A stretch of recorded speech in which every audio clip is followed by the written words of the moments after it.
Voto. Obrigado, senhor presidente. Eu, mais uma vez, aqui eu quero reforçar que, no momento oportuno, com certeza votarei favorável, e agradeço aqui os colegas que se manifestaram e dizer que esse projeto, até por uma segurança dos nobres pares vereadores, ele já foi apresentado em diversos outros estados e municípios e já está aprovado.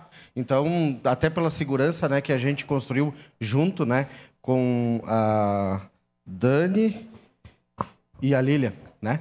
E aí também junto com o município de Caxias do Sul, através aqui da nossa secretária Grégora e também da Daniele.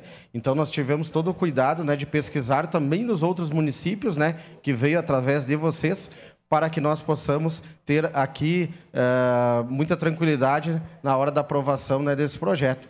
Então eu agradeço aqui, mas também compactuo com a questão que a gente precisa se incluir mais também na questão de aprender. Quando a gente está aqui para aprender, a gente sempre está, né, ganhando e muito na sociedade. Então, estamos sempre à disposição e obrigado pelos nobres pares poderem ter se manifestado e pelo favorável a este projeto tão importante. Obrigado, senhor presidente. Obrigado.